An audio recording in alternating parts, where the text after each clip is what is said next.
Process ఎలా ఉంటుంది, visa ఏంటి, అండ్ డాక్యుమెంటేషన్ ఎన్ని రోజుల ముందు మీకు సమర్పించాల్సి ఉంటుంది? కైలాష్ మానసరోవర్ యాత్ర అంటే పర్మిట్ అండ్ వీసాస్తో కూడుకున్నటువంటిది అండ్ ఎంబసీస్తో కూడుకున్నటువంటిది కాబట్టి అట్లీస్ట్ ఒక 2 to 3 months ముందే మనం ఈ యాత్రకు కావాల్సినటువంటి ఒక డాక్యుమెంటేషన్ ఫార్మాలిటీస్ చూసుకోవాలి. ఒకసారి డాక్యుమెంటేషన్ ఫార్మాలిటీస్లోకి వెళ్తే ఖచ్చితంగా మనం సబ్మిట్ చేయవలసినటువంటి కొన్ని డాక్యుమెంటేషన్స్ ఉన్నాయి. ఖచ్చితంగా వ్యాలిడ్ పాస్పోర్ట్, అట్లీస్ట్ 1 year వ్యాలిడిటీతో పాస్పోర్ట్ కలిగి ఉండాలి. అట్ ది సేమ్ టైం మనం ఒకప్పుడు ఓన్లీ పాస్పోర్ట్ ద్వారా మనం అప్లై చేస్తే వీసా ఇచ్చేవారు.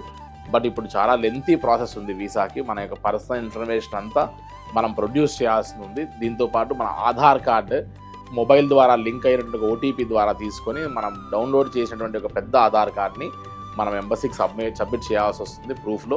అదేవిధంగా ఒక స్పెసిఫైడ్ సైజెస్తో ఉన్నటువంటి ఒక ఫోటో ఒకటి మనం ప్రొవైడ్ చేయాలి. దీంతో పాటు కైలాష్ మానసరోవర్ యాత్రకి అతి ముఖ్యంగా గుర్తుపెట్టుకోవాల్సిన విషయం ఏంటంటే, ఎవరికైనా సరే బ్రీతింగ్ ప్రాబ్లమ్స్ కానీ, ఆస్తమా కానీ, హెల్త్ ఇష్యూస్లో మెయిన్గా రెస్పిరేటరీ సిస్టమ్కి సంబంధించినటువంటి ఏదైనా ఇష్యూస్ ఉంటే మాత్రం అటువంటి వారు జాగ్రత్తగా ఎల్ఎఫ్టి లంగ్ ఫంక్షనింగ్ టెస్ట్ లేదంటే పల్మనరీ ఫంక్షనింగ్ టెస్ట్ అని 2 tests ఉంటాయి.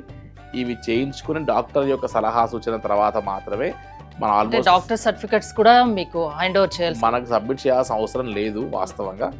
బట్ 70+ ఉన్న వారికి అవసరం, 70 బిలో ఉన్న వారికి అవసరం పడదు.